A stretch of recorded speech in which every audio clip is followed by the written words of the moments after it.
Hi, this is Randy Finney with Right Side of the Chart, and today is Thursday, July 23rd, 2015. In this video, I wanted to take a look at the semiconductor industry, some of the semi-ETFs, as well as a few of the top holdings in the semiconductor, individual semiconductor stocks, that is. I think there's some interesting technical developments and some potential trading opportunities here setting up in the semis, so we'll start here. Before I get into the charts of the semis, I just want to digress for 1 minute and speak on the recent market action in general. Since returning from vacation a few weeks ago, I've been extremely disappointed in my own performance, and for lack of a better word, dejected in the fact that technical analysis, the way I've been trading for years. I've been a professional trader since early 2007, and a career stockbroker before that. Coming straight out of business school as a business major. So my entire adult life has been in the financial markets, and there have been very frustrating periods and times where it seems the technicals don't work, whether long, short, bullish, bearish. Now, I will say this. This is also largely a function of the fact that the market, as I've mentioned lately, has gone virtually nowhere all year. We're here in late December, or late July, heading towards the end of July, yet the market is virtually flat, just up slightly for the year. Some indexes are pretty much flat, and we're only about 1 or 2 bad days from really having the indexes go negative. And I still strongly believe we're going to see a substantial correction before the end of the year, and likely within the next few months here. So let's take a look at the charts of the semis. And before I do that, I'll give you one example of what I'm referring to. Let's just go to a chart of the financials. Here's one of many examples. Recently I had added the XLF and FAS as short trades on the site. We're looking at, let me zoom out here to a 2-day period chart. So this is 4-year price history. This is a 2-day period chart, and this is a trend line going back all the way to 2011. This is what I pointed out on the XLF trade. Let me just go back to the daily chart. And this is 2-year period, and this is that long-term uptrend line that comes off the 2011 lows. Multiple tags. We had tags back there and numerous touches here. Trend lines don't get much more defined than that. That's, in other words, a well-defined trend line, clear negative divergences in place. When we had the breakdown, I pointed that out. What you want to see ideally on a break of support is impulsive price action. See the size of this large red candlestick right here at the time on the breakdown? If we had a gap down, large red candlestick, back test, and then prices moving lower. In technical analysis, it doesn't get much better than that. I really couldn't have any better confirmation of a sell signal, and then look what happened. The market just ripped higher. And I'm seeing that time and time again lately. So it's been very tough. Even the long trades, a lot of the long trades seem to be failing here. I like to buy stocks down to support or on bullish following wedge pattern breakouts, etc. And even a lot of those aren't playing out. So, and again, that's largely a function of the volatility that we've had, but it's been very frustrating for me personally. And I'm sure for a lot of you out there, whether bullish or bearish, the trading's probably been tough. And if you're doing good lately, more power to you and congratulations. But where I'm going with this is I've seen periods like this before where it seems the technicals don't work, where you get these fake outs. I remember leading up to the market highs in 2007, we had something similar. We had that shot across the bow, nice correction earlier in the year. And then stocks just pushed on to these marginal new highs, seemed to defy the technicals, and then we had a very nice bear market that played out after that. Nice, depending on what side of it you were trading, of course. But all right. With that being said, I just wanted to mention that a lot of these charts still look bearish. Yes, this is on face value a bullish event. I talk about often how fewer things in trading are more bullish or bearish than a failed breakout or breakdown. In this case, this was a breakdown, textbook, like I said, and then prices went on quickly and impulsively to get back above that trend line. However, we're still at a divergent high. So the technicals, although we did have this this fake down here, if you will, we're still pushing higher with a divergent high. I see very little volume. As you can see today, here's a bearish engulfing candlestick forming in the financials. So my expectation is still for a continued move lower, a nice correction in the financials, as well as the broad markets in the coming months here. So let's get back to what we were going to cover today, and that's the semiconductors. This is XSD, which is a Spiders S&P semiconductor ETF. Before I get into this, I want to just mention to those of you that might be new to the site, I've been making a bearish case overall in the markets for quite a while now, but that's not always the case. In fact, the last time I mentioned this ETF, or really the semis in general, other than just pointing out a couple weeks ago, I mentioned some bearish developments in the semis. I made one post, but I believe, you can check the site on this, I don't think I've even discussed the semis since 2013. In fact, let's go to that post here. Okay, this is the last time I remember actively engaging the semis. This is back all the way back in January 8th of 2013. And again, to show that, that I try to be as impartial as possible to the charts, and although it's been frustrating to make a bearish case for months now and seeing the market continue to hold up, there are times where the charts are bullish, then I'm bullish. And the point is that technicals may not be working well or even at all lately, but over time they do work and they do play out. And there's reasons for this. Technical analysis is not witchcraft magic. There are reasons behind that. This is where it's the, culmination of where all the past buyers and sellers have interacted before, and it's, in my opinion, does a much better job of helping forecast where prices are going than fundamental analysis. Again, it's great if you can incorporate both into your trading or investing, but more so investing, that is. Trading fundamentals do little to nothing when your time period is only a few weeks or a few months. Years, then you want to be really incorporate fundamentals. But again, this is so we're looking January 2013. We'll just look at the charts I posted at the time. This is the same S&P semiconductor ETF, and I mentioned this on a weekly. This is a weekly time frame. This beautiful. This is textbook technical analysis. This is what I love to see. We had a bullish falling wedge pattern as shown by these orange lines, falling to this key support level. You can see numerous reactions there, and positive divergences in place. You can't ask for much better than that. So these divergences indicate that although the semis were in a downtrend, we're likely to see an impending trend change. And I also pointed out on the SOX, which is the Philly Semiconductor Index, we had the larger pattern here was the white symmetrical triangle, and we had the shorter term downtrend line, which would be a trigger to move up to the top of that. And then let's just, you can see here, hold on one second. Well, anyways, I mentioned in the post, you can reference that on the site, that those patterns and how they were likely to break to the upside, and they were bullish. And, I gave my best guess that we're most likely to see the prices pull back and consolidate first, or another possibility would be to see a breakout soon with a back test of the pattern and or a consolidation shortly afterwards. So let's take a look at what happened there. And we need to go to today's chart. 1 second. Okay, that was a weekly chart we were looking at, and that was back here. This is the orange lines are still the original ones I had drawn on there. So if you zoom in, take a look, you can see that is exactly what happened. Prices, once they broke out, they came and pulled back, consolidated, and back tested the wedge.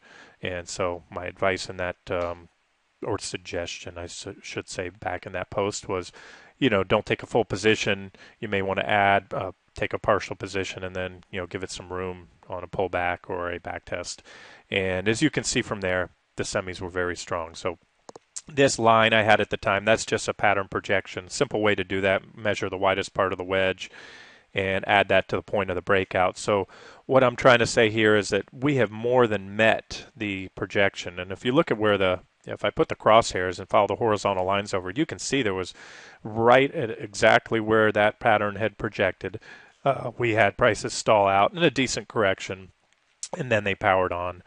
Now, fast forward to today. So we've come full circle. I've really stayed away from the semis. I wish I would have put all my money in semis, in hindsight's 2020, and ridden this all the way up, but that's not what happened. But all I can do now is say that we've again come full circle here. Now we're looking at a similar situation, just about equal in scope. These negative divergences. If you look at the white lines here, this is actually a double negative divergence on the RSI. We have a downtrend line and then an even steeper downtrend line on the more recent highs.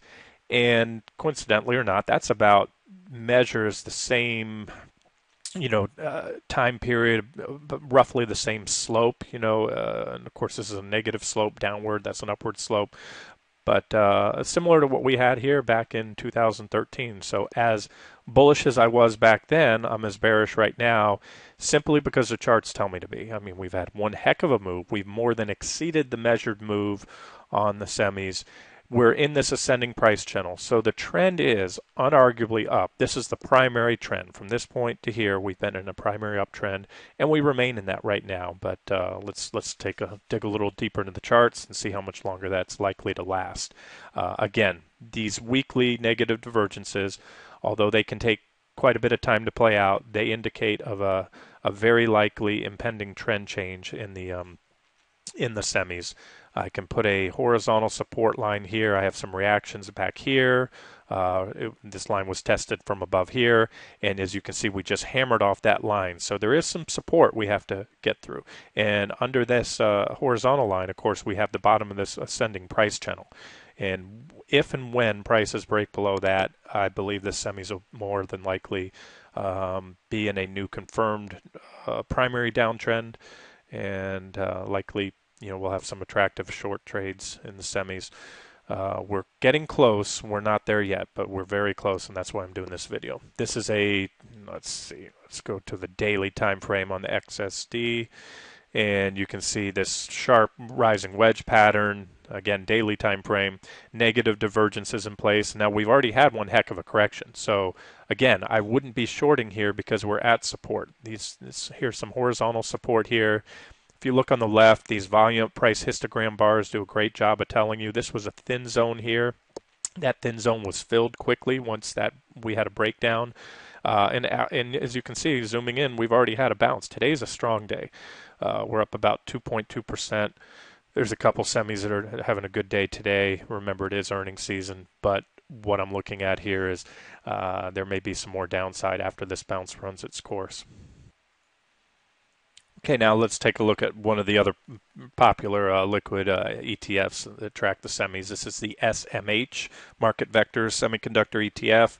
Long-term picture, we're looking at a 7-day period chart just to go back more than 10 years here.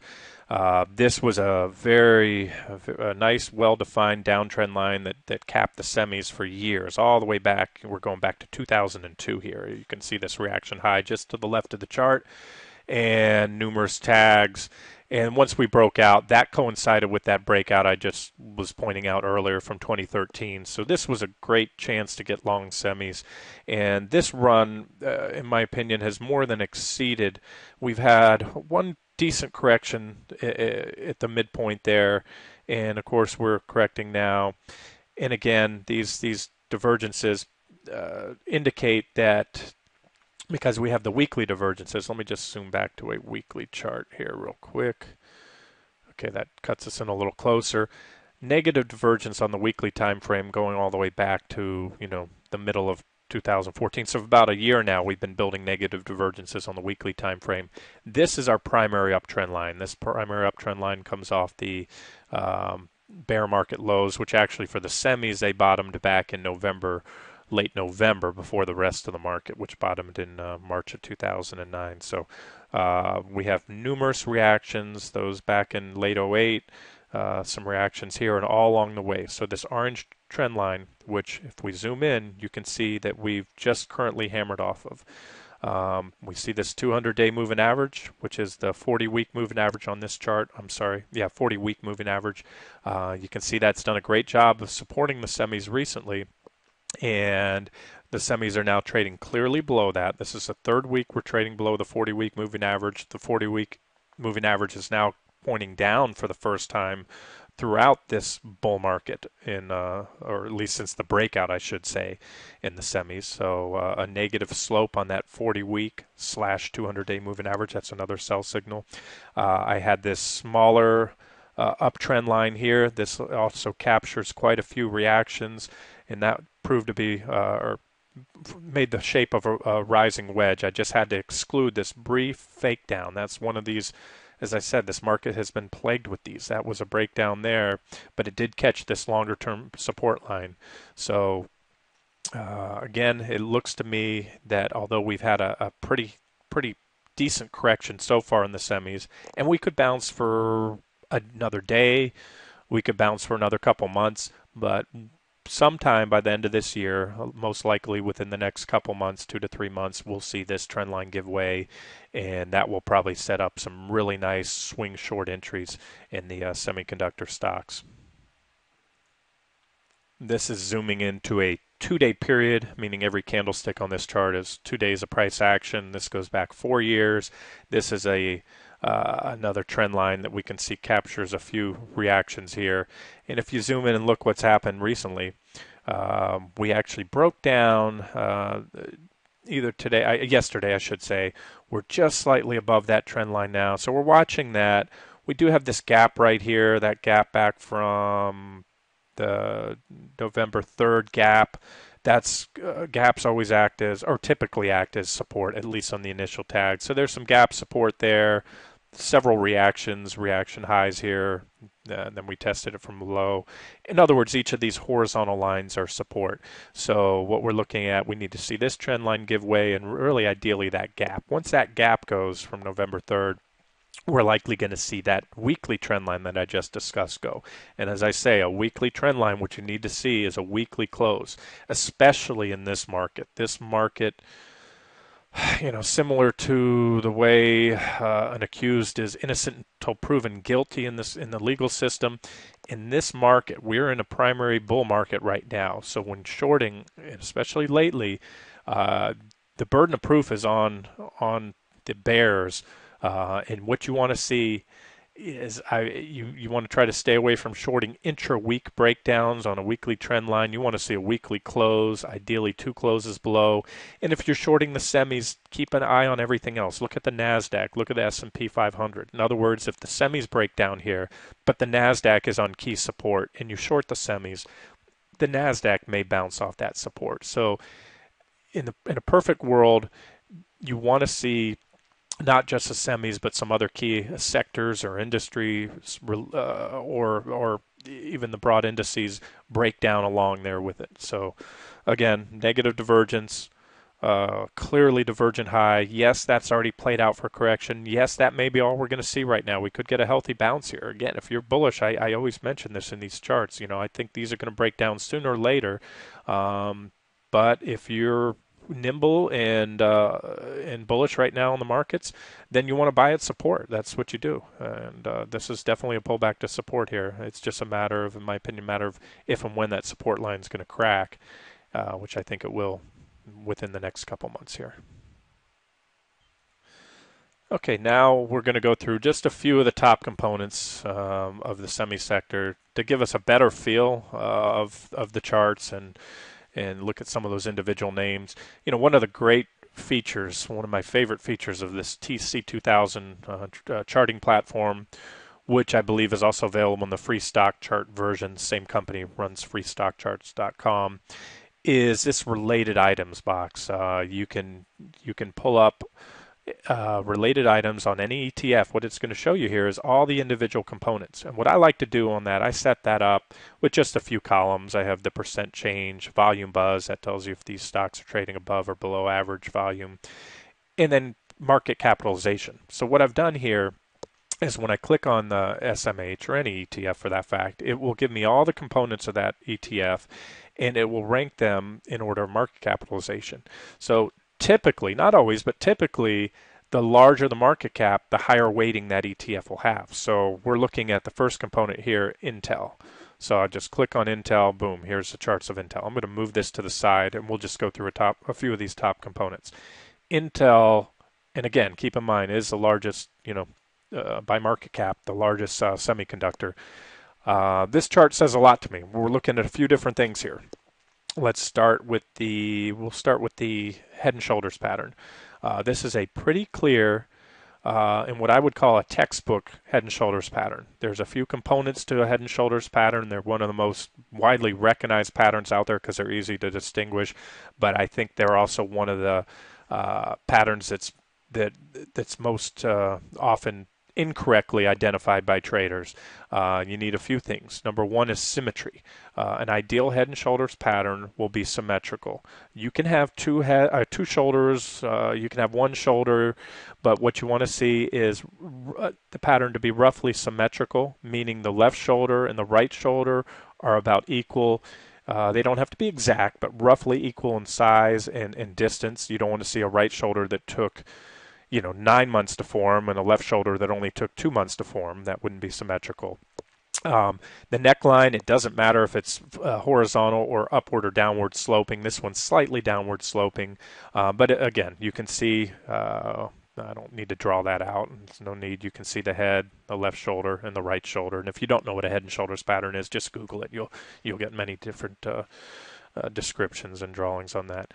So what we have here is we have the final bounce off that neckline, and now we've just broken below it. However, in trading, even if I'm looking at this head and shoulders pattern, I'm going to try to find, a reason not to take it, especially with the trend right now being, we'll give it to the bulls until we start moving lower. Even though we've been trading sideways in the broad market, and even though the semis have been in a downtrend for quite a while, again, we need a lot of evidence, a lot of reason to short this. So what we have here is a big gap back in June, and that is solid support. A gap like that will almost certainly, I would say 95% of the time or more, on the initial back test or backfill of that gap, the initial, meaning the first time, you're going to see a reaction. So far you have. Prices hit that and stopped, and they're up. Intel's up a little bit today. So that's our initial reaction. We may bounce from there, but remember, we just broke down from the head and shoulders pattern, but that wouldn't be, nor is my trigger to short Intel. I want to see a break of this gap support. We had a couple other things about that.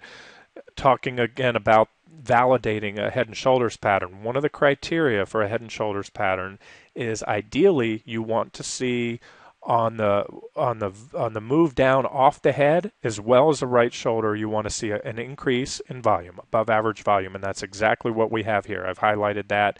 You can see on both the formation of the head coming down off the top of the head and the right shoulder increase in volume. So check, check, check. Textbook head and shoulders pattern. We just need to see now that gap support level go.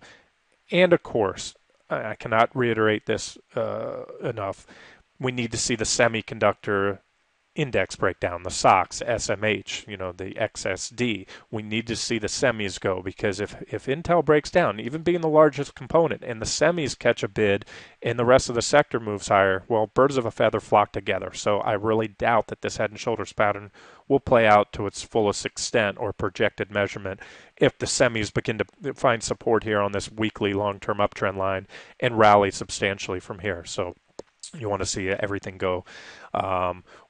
The white lines show that we had to help validate this pattern and the fact that there may be more downside Intel. We had a divergent high here.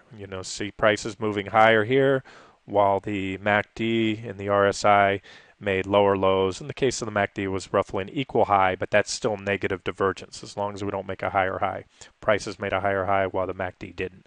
Let's take a look at a little bit longer term. You can see that pattern there drawn out, and here's that trend line you could see on the daily chart. So if we zoom in a little bit, multiple touches. So here's a well-defined uptrend line, which Intel has clearly broken through. 1, 2, this is the third week trading below that trend line. So again, all these things taken into context, as well as the fact, we had this negative divergence here. lead me to believe that Intel may have more downside.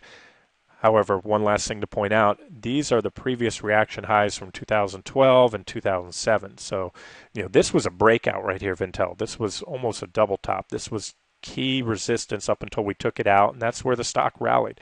And now we're back testing that level. So again, I'm a little bit cautious right now, and I definitely wouldn't be shorting yet for the reasons I mentioned. There's still, this weekly support as well as that daily gap support.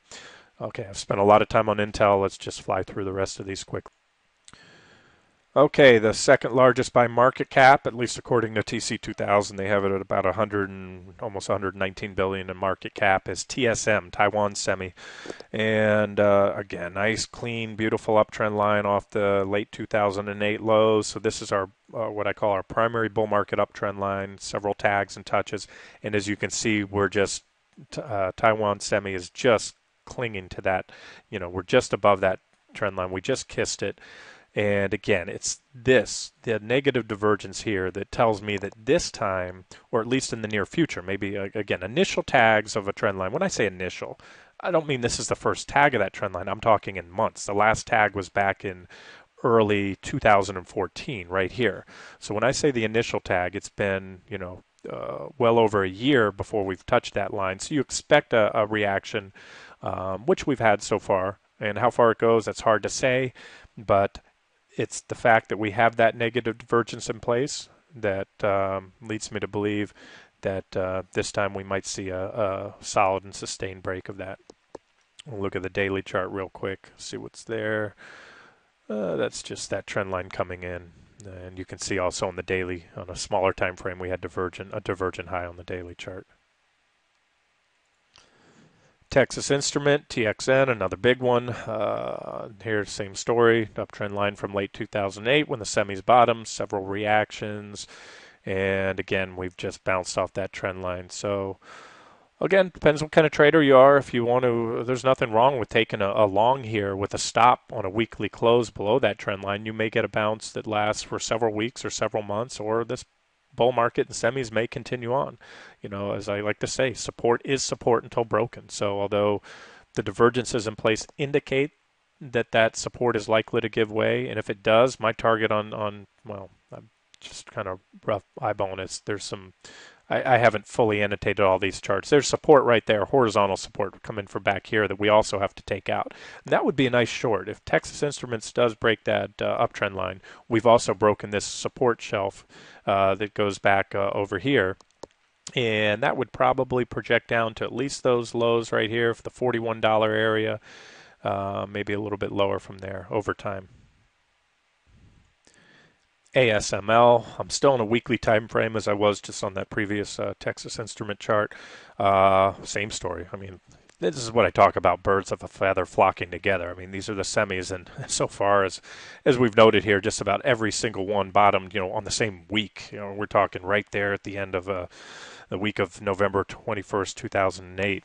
And notice how they all have almost an identical trend line. They all came back, kissed it at some point in 2011. So, and I'm speaking in generalities, but as you can see, there's a clear pattern here. Now, this one's actually already given way. We've had a breakdown, and there's what I talked about earlier. There's that, textbook breakdown, impulsive selling, and look at that ramp back up. This is just why this market has been brutal to technical traders. Long and short alike, to see a breakdown like that and then prices shoot back up. But, in hindsight, I wasn't looking at ASML or really the semis at that time. But remember, we were still, the semi sector was still in an uptrend. So, if you look at it, why did this fail? Well, a good part of that is here's a stock in the semi sector that broke out, yet the semis themselves were still and still are in a primary uptrend until that line's broken. But with ASML, we pushed up.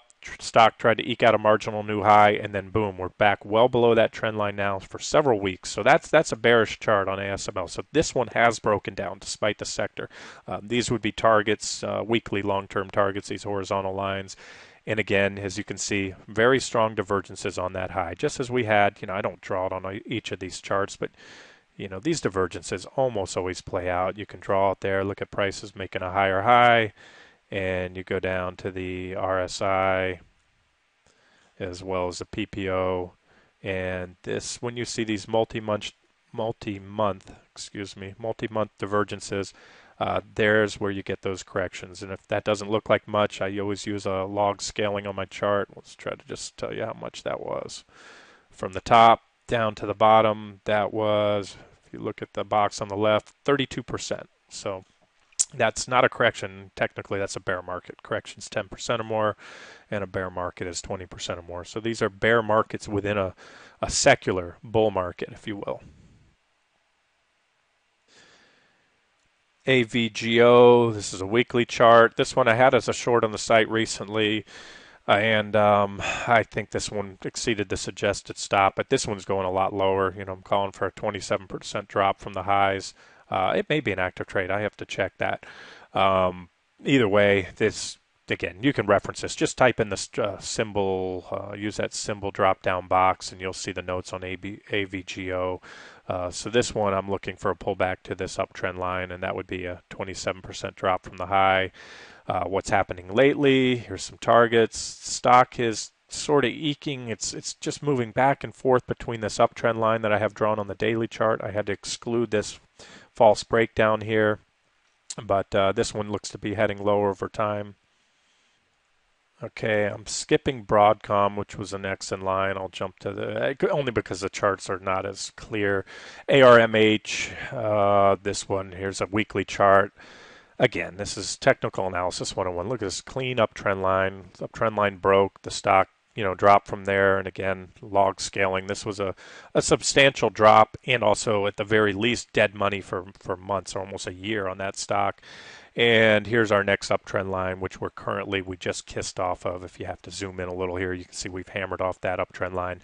But that's within a large rising wedge pattern, strong divergences beneath that rising wedge pattern, which indicate, we're getting close to the apex. Typically, these rising wedge patterns break, give or take, about 70% to the apex, which looks like we're about there now. So we just tagged the line. Maybe we bounce for a few weeks, few months, but over time we'll probably break that trend line. And when we do, I would imagine this one's heading down to at least that 34.40 area. We can see a volume at price histogram here. That's probably good support, as well as all these, the reactions here. So that's ARMH. Let's see if there's anything on the daily chart. Nah, it's messy. Very sloppy chart. Okay, I'll stop with this one. This video has gone longer than I wanted to. This is AMAT, Applied Materials. This is one of the leading chip equipment makers. So if the chip sector is a canary in the coal mine for the tech sector, the chip equipment makers are the canary in the coal mine for the chip stocks themselves. In other words, when the orders start dropping on the chip equipment makers, it means that foreshadows a drop in the chip industry. So Applied Materials, as you can see, is well off its highs. I have not annotated this chart. We could probably draw an uptrend line there. 200-day moving average is clearly pointing down. Now the stock is coming up to support. So AMAT, I expect to bounce off these support levels. We're very oversold, but we don't have positive divergence in place on the daily chart. So all I'd expect is a bounce there and probably a continued move lower. Again, that's a weekly chart. And on the daily chart, I haven't really taken the time to update this chart yet, but you can see it just doesn't look pretty. AMAT is in a, so far a correction from the highs. We've dropped over 30%. So obviously the tech sector, is not looking so hot right now. Okay, this has been Randy Finney with Right Side of the Chart. I hope you enjoyed it.